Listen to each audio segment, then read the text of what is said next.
Hello everyone, আসসালামু আলাইকুম। আজ আমি আপনাদেরকে দেখাবো আপনাদের হাতের কাছে কিছু পরিমাণ পেঁয়াজ থাকলে কিভাবে ভর্তা করে খাবেন। চলেন শুরু করি। এখানে আমি নিয়েছি কিছু পরিমাণ পেঁয়াজ, রসুন কুচি, স্বাদমতো লবণ, 2টো শুকনো মরিচ ভাজা, সাথে পুদিনা পাতা। চলেন শুরু করি পেঁয়াজ ভর্তা বানানোর রেসিপি। এখন আমি সবকিছু একসাথে মিক্স করে নেব।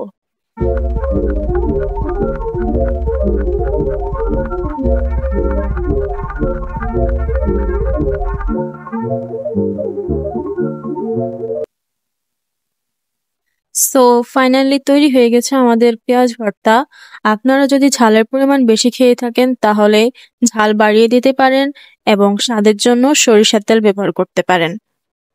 পেঁয়াজ ভর্তাটা গরম ভাতের সাথে কিন্তু খেতে খুব ভালো লাগবে। তো আজ এই পর্যন্তই। সবাই ভালো থাকবেন।